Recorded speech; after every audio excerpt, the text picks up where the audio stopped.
अगर हम आपसे ये कहें अब लड़कियां 4 शादी कर पाएगी तो ऐसे में आपके पैरों तले जमीन ही खिसक जाएगी और आप यही कहेंगे ऐसा भला कैसे हो सकता है, क्योंकि इसकी इजाजत ना तो हमारे देश की कानून देती है और ना ही हमारी संस्कृति।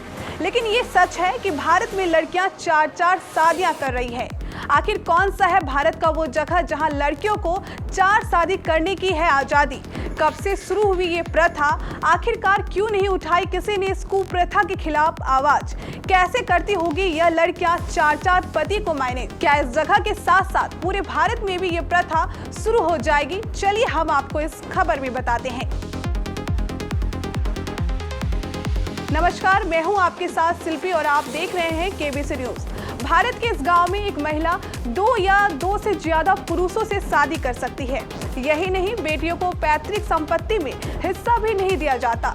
यहाँ बाहरी लोगों की परछाई अगर खाने पे पड़ जाए तो उसे फेंक दिया जाता है। यहाँ के लोग बाकी जगह की तरह हिंदू मैरिज एक्ट और सक्सेशन एक्ट नहीं मानते हैं। यहाँ पर लड़कियाँ एक ही परिवार के 2 या 4 भाइयों से शादी करती है और सबसे बड़ी बात, ये लड़कियाँ अपने सभी पतियों के साथ एक ही घर में रहती है। अब सवाल ये उठता है कि भारत में ये परंपरा किसने बनाई और इसके खिलाफ किसी ने आवाज क्यों नहीं उठाई? क्योंकि यह हमारी संस्कृति के बिल्कुल खिलाफ है। बताया जाता है कि महाभारत काल के दौरान पांडव जब अज्ञातवास पर थे तब वे यहाँ आए थे। सदियों के दौरान गांव की एक गुफा में द्रौपदी और कुंती के साथ उन्होंने कुछ वक्त बिताया था। बाद में यहाँ के स्थानीय लोगों ने भी कई पतियों वाली परंपरा को अपना लिया।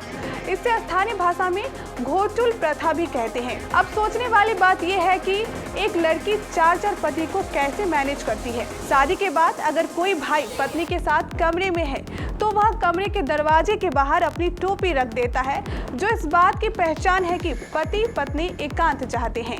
ऐसे में उसके दूसरे पति कमरे में नहीं जा सकते। यहाँ शादी की भी अलग परंपरा है। यहाँ देवी देवता की मर्जी से ही शादी होती है। शादी से पहले यहाँ मंदिर में बलि दी जाती है। इसके बाद देवता को घर लाया जाता है। दुल्हन के घर जाने से पहले पुजारी नदी और नालों के पास बुरी शक्तियों को भगाने की पूजा करते हैं।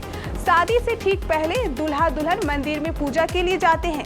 दहेज लेने और देने दोनों पर रोक है। इस गांव के लोग सक्सेशन एक्ट को भी नहीं मानते।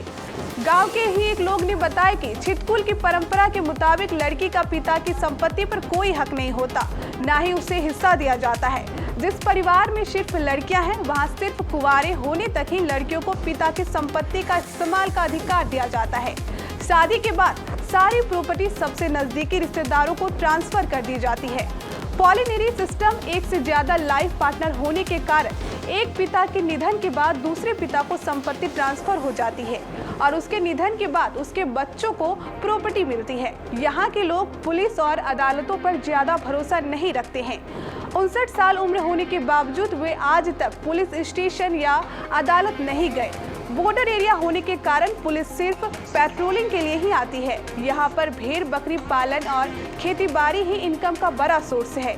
हालांकि पिछले कुछ साल के दौरान यहाँ टूरिज्म बढ़ने के बाद कई होटल और होम स्टे भी खुले हैं। यहाँ सबसे ज्यादा टूरिस्ट अप्रैल से सितंबर के बीच ही आती है। इसके बाद यहाँ बर्फ पड़ने लगती है और देश के दूसरे हिस्सों से संपर्क टूट जाता है। ये गांव है भारत तिब्बत ओल्ड रोड पर सांकला से 28 किलोमीटर दूर बसे खूबसूरत छिटकुल गांव। यहाँ से तिब्बत चीन बॉर्डर करीब 60 किलोमीटर दूर है। पहले बॉर्डर के उस पार आना जाना भी होता था, लेकिन 1962 के बाद भारत चीन युद्ध के बाद से सब बंद हो गया है। छिटकुल में एक सरकारी स्कूल भी है। इस पर लिखा है देश का आखिरी स्कूल। यहाँ पहली से 10वीं तक की पढ़ाई हो सकती है, लेकिन स्कूल में सिर्फ 21 बच्चे हैं। टीचर देशभक्ति नेगी ने बताया कि स्कूल में कई पोस्ट खाली है, लेकिन सरकार उन्हें भर नहीं रही। उन्हें अकेले ही पूरा स्कूल संभालना होता है।